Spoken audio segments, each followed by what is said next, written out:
Well, for this video series, of which there will be 9 parts total, I found it reasonable to start with the type numbered 1. Commonly referred to as the perfectionist or the reformer, this is in fact a type that actively pursues perfection and correction. For the most part, individuals of this type are orderly, critical, scrupulous, solemn, puritanical, decisive, driven, lacking in spontaneity, suppressive of emotion, suppressive of imagination, obsessed with foresight, and sometimes excessively parochial. All of this stems from the following variables. Their passion or vice is anger, in reference to the deadly sin many know as wrath. Though contrary to what people commonly recognize as wrath, the one is a character that, generally speaking, keeps its anger in a constrained state, with a bit of an exception given to the sexual variant of the type. We'll talk about that later. What this anger is really is an underlying emotional background of indignation bred from injustices they perceived in childhood. Their experiences, including demands placed on them early on, have caused them to oppose reality in favor of a subjective ideal while taking many of the standards they host in mind from childhood, though often sticking with standards they opposed rather than adopted. It is an elevation of the self that bestows upon them the right to assert which right. The emotional energy known as the vice is supported by the type's mental fixation.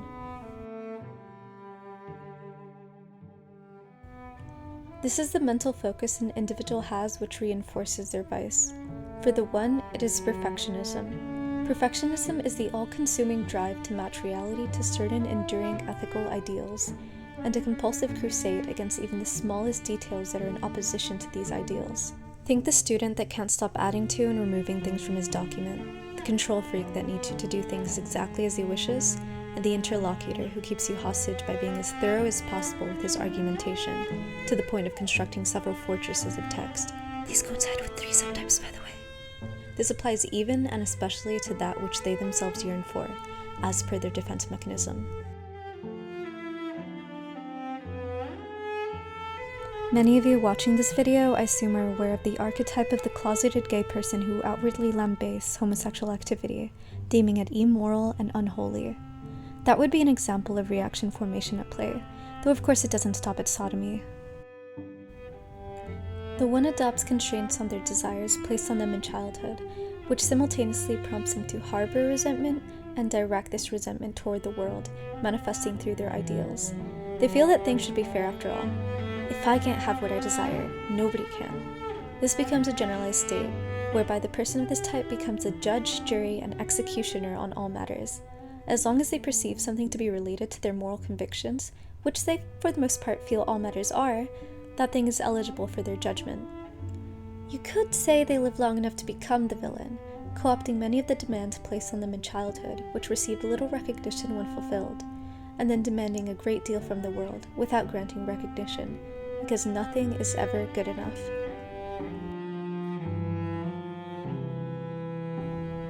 The one is a gut type, aka a type of the physical center. This is as opposed to the mental and emotional centers, which will be addressed in later videos. Gut types are concrete, action-oriented, and deal mainly with anger, but of course in different ways. These ways can perhaps be best conceptualized through 3 approaches. The 9 represses anger, the 8 indulges in it, and the 1, it controls it. The 1 is a sensory motor extrovert with an introverted self-ideal. What this means is that they extrovert their sensation, demonstrated in the aforementioned action orientation, but introvert their collection of ideals, which form the characterological structure known as the self, the latter orientation being that which they filter most everything through as rational beings, consequently classifying this character into the category of cognitive introvert.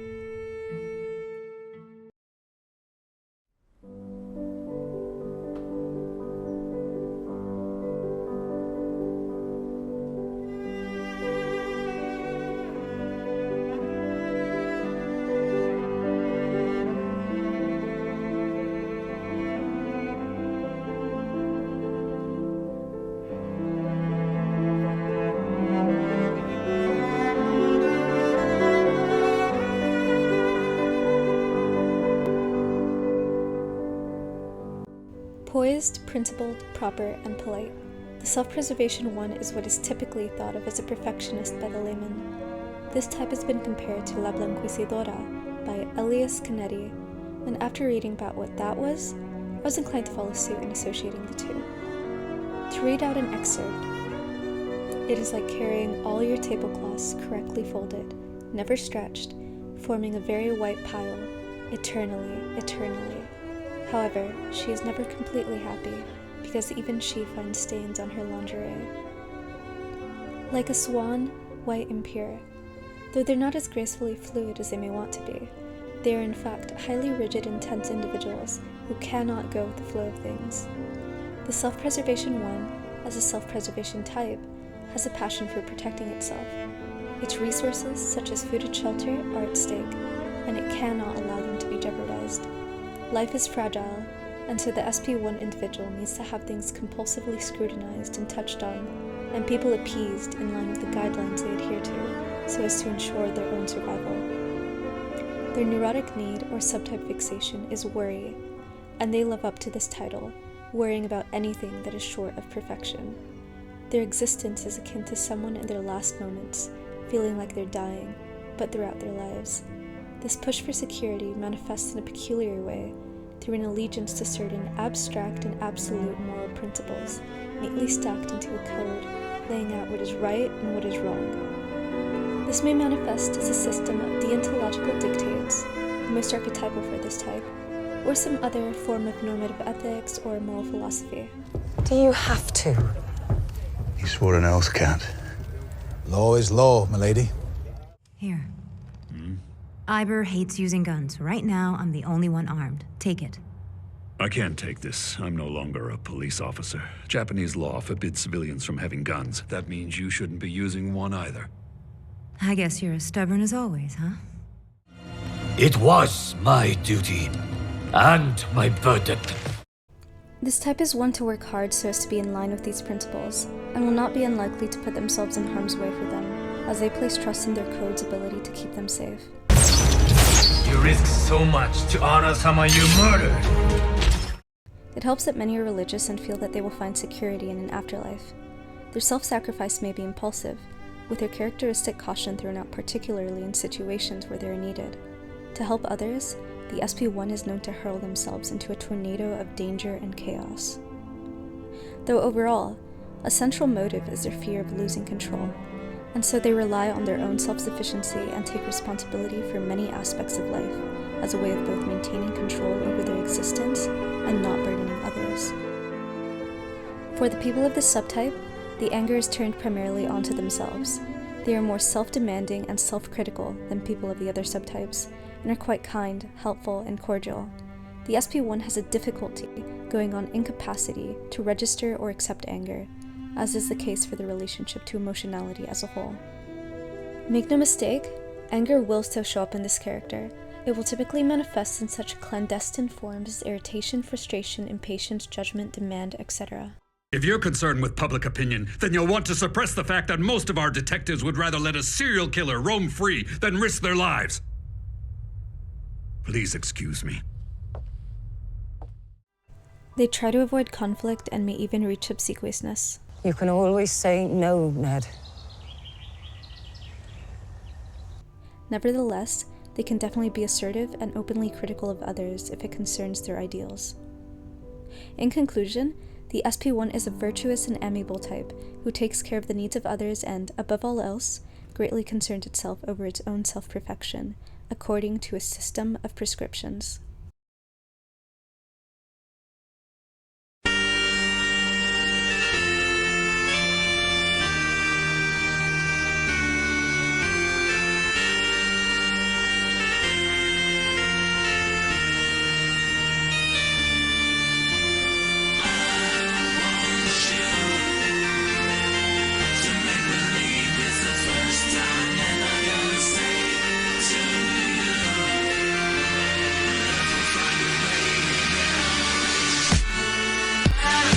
You know, I've come to associate the sexual one with music.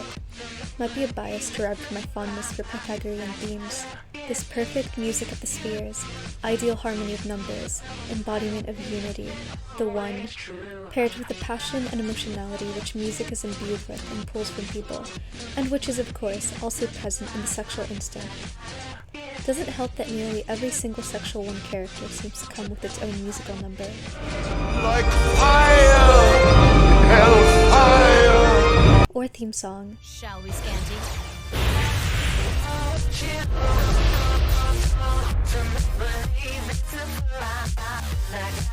Or otherwise has its identity revolve around music. Am I to understand that you cannot read tempo? Can you even read music? The influence the sexual instinct has on the One is pretty drastic. Take a type that's normally devoid of the erotic form of love, and then make that their primary form, and you get the Sexual One. To make things more clear, this is a character driven by intimacy and intense desire, largely trumping the fear the One has of giving themselves to the visceral. The Sexual One is regarded as a countertype, as in, the subtype that appears to go counter to the core type's passion, and is quite evidently reflected in their manifestation. While still emotionally restricted, they are the most emotional of the ones, with a successful process of anger enhancement and emotional evocation running in the background, resulting in a person who is fairly expressive of that anger. This subtype pursues both perfection and that which greatly attracts them with vehemence, a word which gives christening to the subtype's fixation. They are fervent conquerors at heart, initiating and upbeat, though they can be shy, with a self-perception of being strong and powerful, who take what they desire and justify it through their ideals and a sense of having earned the right. It's much easier for them to do this compared to the other subtypes, as their morals generally find a direct foundation in their desires. Not to mention the fact that whereas the SP1's anger is primarily directed at themselves, the SX1's is primarily directed at others, often blaming other people for things going wrong. My fault. If in God's plan, he made the devil so much stronger than a man. They are the true reformer of the One, pushing others to fix themselves by means of authoritarian hypercontrol and incense displays. Exhibit A. Moral climate in this academy has plunged drastically. You call it freedom, but it's a perverse anarchy! The only way to return this pathetic school to the standards of which it's fully capable is simple. We rule it! Goodness, how embarrassing. I'm too fragile, I blush easily. A defining feature of the SX1 is their obsession with and weaponization of the truth. They will in fact tell you how it is, and with carefully chosen diction to boot. I will you like a pig. If you speak a falsehood, they will correct you, and they will enjoy it. Unfortunately, a downside of this type is their capacity to contradict their convictions with their actions, which they try to justify with other convictions. In other words, they may build a set of ideals which contradict each other, and then later deal with reconciliation struggles and shame. This stems from having ideals that do not relate to each other, but rather to the individual holding them, as in, they hold strong attitudes on the dualistic basis of whether they feel something to be good or bad, in essence forming a positive or negative relationship to it, generally without much real consideration as to how they work together. Their primary domain is the sphere of intimate relationships. They in fact possess an intense longing for an emotional bond, and will dwell on matters pertaining to this subject. This is where they majorly aim their perfectionism, being highly selective of who they consider close, and shaping them within the parameters of their personal ethics. I was there to push people beyond what's expected of them. Oftentimes, they are exceedingly possessive and dominant in their relationships. They typically seek to be unquestioned by their loved one, and choose this person based on moral rectitude, shared ambitions, and in cases of romance, physical attraction. And I don't know, for some reason this type is a weird sister thing. But anyway, while Sexual Ones are unable to relate to most people, given their excess repulsion, inability to see things from alternate perspectives, and self-perception of superiority, they may relate easily if they're fond of the person, and may limit themselves to the types of social participation where the things and people they favor and value most are involved. To conclude, the Sexual One is a zealous, wrathful, and desire-driven type that, as a One, still severely evaluates and scrutinizes their own actions, but focuses their attention mainly on others, especially those they are or want to be personally involved with.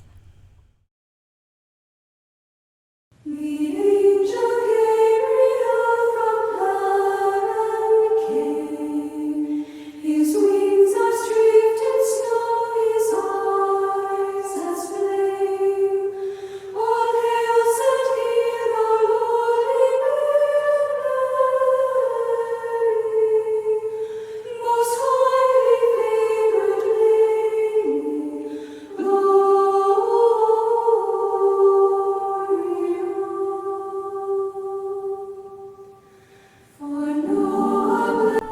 While the one in general is largely distant and reserved, despite being so active, it is safe to say that the social one embodies distance the most.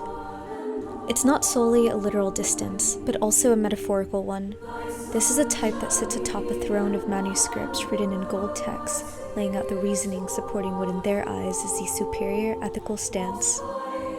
They are ones to take it upon themselves to guide others toward the objective and unquestionable, not through emotive expression, and usually not through back and forth debates, though they may engage in these, but in most cases, through monologues. When a social one asks the question, it's not because they don't know the answer, it's because they want to use the dialogue as an opportunity to spread the truth. This is how they dominate and impose on others, through reason, argument, and correction, or by demonstrating the skill they've refined, making the other person feel mistaken, like they have no right to question the authority of this type. By the way, I know what you're thinking. Maybe Janet can help. You're wrong. This is easily the most intellectual and abstract of the ones, and they may be described as a pseudo-head type. The social one's subtype fixation is inadaptability, and in accordance, this type is, more than the sexual and self-preservation subtypes, closed off to different points of view. All your boasting and bragging will not change my mind. To all intents and purposes, they will stick to what they think and how they do things, even if it makes them appear entirely out of place. It is others that need to adapt to them, not the other way around. It's not that they're unimaginative or completely incapable of entertaining possibilities. On the contrary, this subtype has a better grasp on abstract concepts than the other subtypes. Really, it's more about being a contrarian. They are regal and aristocratic, not so worried about self-perfection as a self-pres one is, since their self-perception is that of an already near-perfect being, a model for others to look to as something to imitate. That's right, she's an aristocrat! Aristocrat! Aristocrat! Aristocrat! Aristocrat! Aristocrat! Aristocrat! Aristocrat! I was so impressed by you at the Samhain Festival, but I guess I was wrong for thinking that you've changed. You're always looking down on people! In their mind, they are always right, or at least they need to be right. They will in fact justify great oversights via the framework they have established as impregnable. Okay, I'm sorry, I can't detach the association with posh British people. I know Hermione What's-Her-Face gets commonly typed SO1, but I really could not be arsed to get past the first 30 minutes of the Philosopher's Stone to confirm. Apologies to the potheads, patriots, whatever. But I did stumble upon an anime that's basically like female-only Harry Potter, and it has this character, so we're Gucci. In truth, the social one does require constant effort from themselves and other people in the service of improvement, as their exceptionally high standards cause them to regard nothing as up to par, and their perfect self-perception, it's skin deep. They may come off as self-possessed, but inside there's a deep fear of inadequacy and an anger over being challenged in their views. This is why they distance themselves, to minimize these effects. In group settings, holding themselves back in their views is not uncommon. The social one is, in actuality, a middle ground between the self-preservation one and sexual one. What they embody is an obsession with ideas, which translates into actualization that is not so excessively self-perfecting as the SP1, not so excessively other-perfecting as the SX1, but a balanced yet neurotically constant demand. They may place themselves in strenuous situations so as to harden themselves against calamity. This type represses anger as the SP1 does, but does not transform it into warmth. Their presentation is cold, almost otherworldly, and clinically critical. Utterly shameful. They behave appropriately, often even obediently, if they agree with the authority figure, though they can frustrate others in their importunities and prejudice. They may give the vibe of someone priggish and pretentious, which may be exacerbated by usage of scathing sarcasm and irony. A fixation on being clear, distinct, and objective presents a difficulty in casually and naturally engaging social situations, further motivating them to withdraw. And in summation, the social one is a half self-perfecting, half other-perfecting type that funnels its anger into reasoned, critical commentary, plainly placing itself in a position of superiority and embracing refusal to adapt to the views of other people. Well, that's the video. Thanks for watching, and stay tuned for more videos.